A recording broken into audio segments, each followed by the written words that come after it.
we are joined from Cairo by the International Relations Specialist, Dr. Mohammed Osman. Welcome to Q News, sir.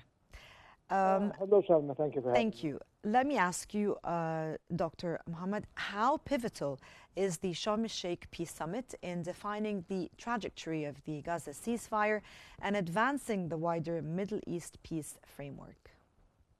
Well, the upcoming landmark summit, which will take place in Sharm El-Sheikh, Egypt, is supposed to cement the ongoing stabilization of the peace process in the Gaza Strip, the process of reaching a definitive ceasefire agreement and an exchange of detainees, the entry of aid, a certain framework for reconstruction and post-war governance of Gaza, and the Israeli withdrawal from the Gaza Strip. All of this should be cemented and set in stone by this grand international summit, which will be presided over by both President Abdel Fattah al-Sisi of Egypt and the U.S. President Donald J. Trump.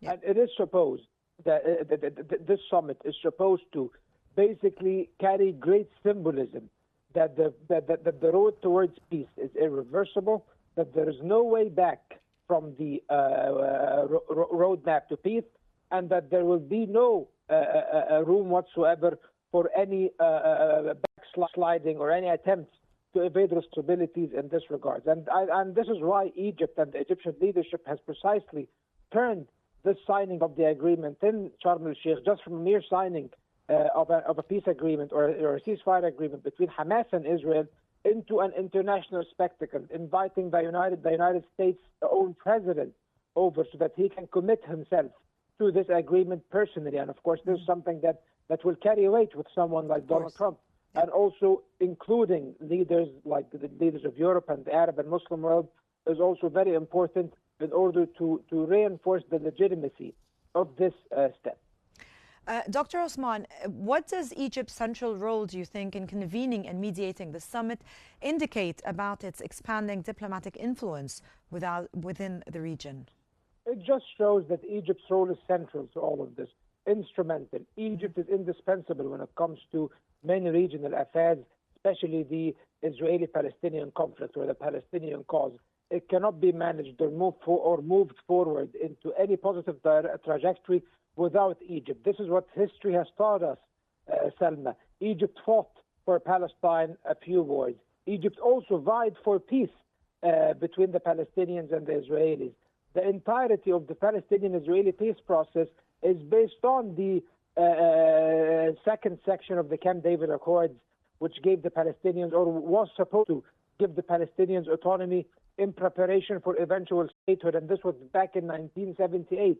And also the Madrid Peace Conference. Egypt was an instrumental organizer and played a central role in organizing that conference. And also Egypt played a positive role in paving the way for the Oslo Accords and the Taba Accords and the Sharm El-Sheikh Accords. So Egypt has always played a very pivotal role in furthering the Palestinian cause and defending Palestinian rights and also advancing the agenda of peace in the region. So of course, naturally, when the worst conflict in the history of Palestine takes place in Gaza, it is rather logical that Egypt will play, will play the central role in the settlement of this conflict. Many attempts were made in order to replace Egypt with other actors from the region and beyond, and it failed miserably. Even the United States tried to diminish Egypt and marginalized it, and it failed. And now President Trump himself will come to Egypt, to Sharm El-Sheikh, to sign off on an agreement that stipulates that the forced displacement of the Palestinians is strictly prohibited. And this comes after a few months from President Trump advocating at the beginning, initially, the idea of this displacement. So it shows you how central Egypt's role is and how effective Egypt can be against all odds. Okay, Dr. Osman, can you also give us a little bit of maybe a glimpse of how does the joint leadership of President Sisi and President Trump maybe enhance the credibility and the drive for the peace process? The two leaders respect one another. They enjoy each other's mutual respect. President Trump have always been very vocal about how much respect President al-Sisi commands for President Trump. And also, President al-Sisi has expressed repeatedly that he has faith in President Trump's intentions to achieve peace in the Middle East and in his efforts to settle the crisis in Gaza. So both leaders respect one another. Apparently there is an area of trust between the two leaders, and since the both of them are so invested in the success of this peace plan that was presented by President Trump and approved by the Arab mediators and the Palestinians and the Israelis, of course, they are both very strongly invested in making it succeed. And of course, this will be very important moving forward with the implementation of this plan and also to deal with any future obstacles. Yes, and actually coming to obstacles, that's my next question. What do you think might be the primary obstacles that could maybe impede the execution of the Gaza ceasefire terms and the subsequent reconstruction efforts?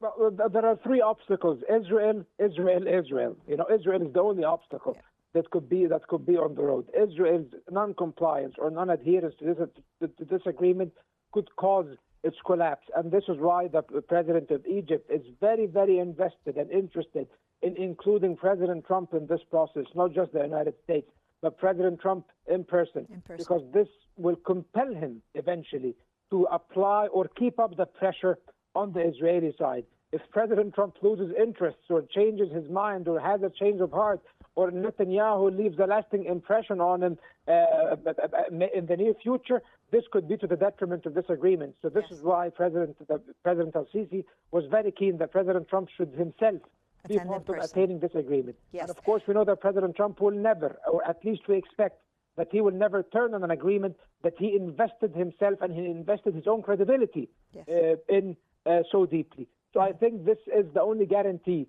that the Israeli obstacles, the obstacles and the hurdles that may be laid down by Israel might be surpassed. And in what ways do you think, if you can explain to us, Dr. Osman, does Egypt's humanitarian assistance, such as maybe providing the free transport for the displaced civilians, reinforce its diplomatic mediation initiatives? Egypt, of course, since the beginning of this crisis, has been the prime provider of humanitarian aid to the Gaza Strip. Most of the international humanitarian aid donations came through Al Arish port and Al Arish airport as well, through our roads to the Rafah border crossing and Karm Abu Salim border crossing and entered the Gaza Strip. And also 70% of the aid provided to Gaza was from Egypt, from the Egyptian government and from Egyptian civil society and even from the Egyptian private sector and Egyptian private citizens even.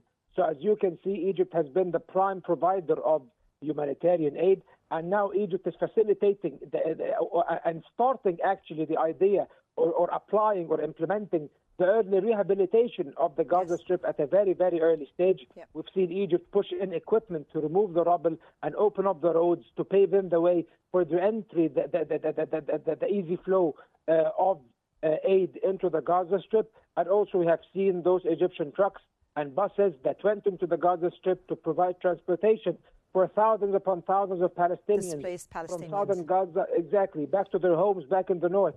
This very north that the Israelis wanted to annex and build settlements in. Now the Palestinians are proudly going back to their homes, waving Egyptian flags in Egyptian trucks, in Egyptian buses. And of course, the symbolism here serves the message that we all know, Salma, that Egypt had the last word, that Egypt prevented the depopulation of Gaza or the reduction of the territory of Gaza, and that the people of Palestine will even go back to their lands, no matter how desolate they are.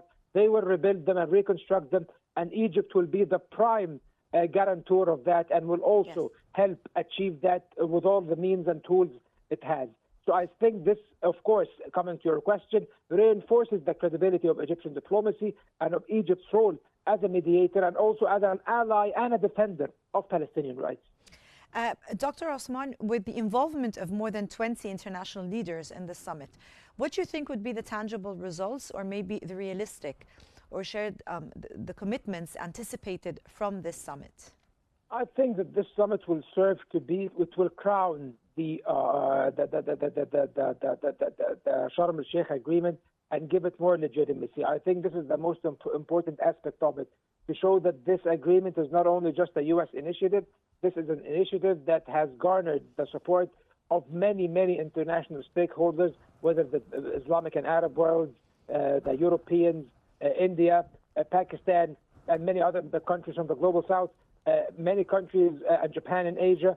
Such countries support the Gaza peace plan and are ready to move forward with supporting it, through even also supporting the reconstruction efforts later on. Many of these countries can provide. Most of the major industrial countries of the world will be present in Sharm El-Sheikh. Their leaders, Canada, the United States, France, Japan, and many others. So those leaders are the actual rich industrial countries that can help out with the reconstruction efforts, because the reconstruction will cost tens of billions of dollars.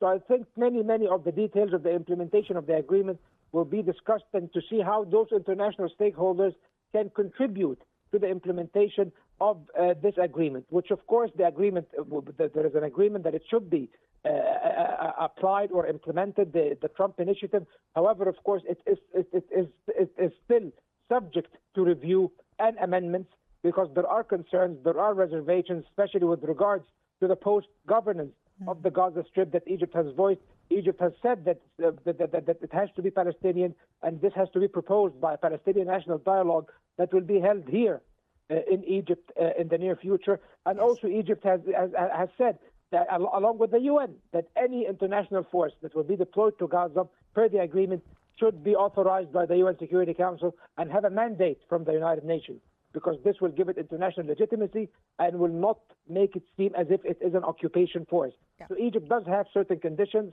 Its Arab allies and partners agree with it on that. And all of this will be discussed, I think, with President Trump to find very healthy and constructive compromises and mutual understanding. Dr. Osman, can you tell us a little bit, maybe, how could this summit influence the global perceptions of Egypt as being both a mediator of peace and a guarantor of regional stability?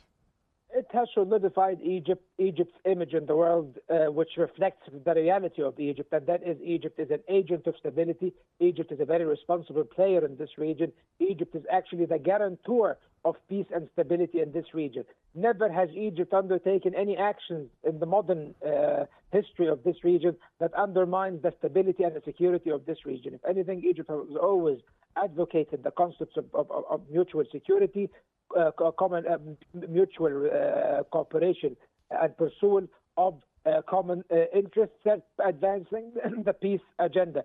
This has always been Egypt's motto in dealing with regional crises in general, namely, of course, and specifically the Palestinian cause.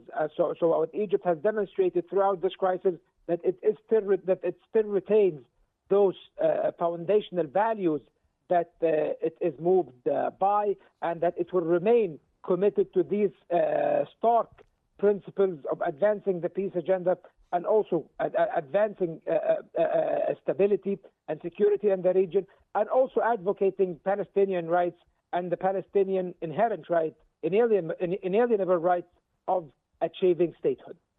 Well, moving forward, what institutional or monitoring frameworks do you think should be maybe established to uphold the agreement's durability and avert a return to the hostilities? I think that the United States is already deploying observers on the ground to observe the implementation of the first phase of the ceasefire, and maybe even the second and the third phases.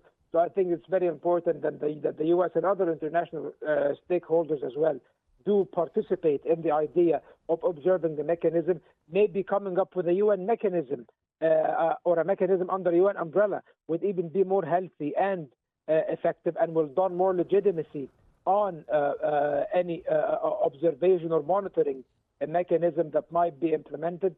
Maybe even, and as I said before, Egypt has said that any international force that enters Gaza has to be a UN peacekeeping force, basically. It has to have authorization from the UN.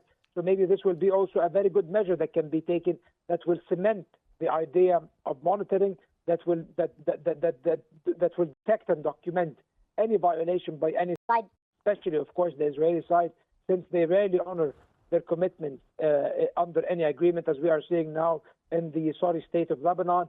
So I think it's very important that the UN plays a larger role in this, in implementing the Trump plan. And I think that the role of the UN is indispensable, and it should never be excluded from this calculus. Well, from Cairo, that was the International Relations Specialist, Dr. Mohammed Osman. Thank you so much, sir, for joining us here on Q News today.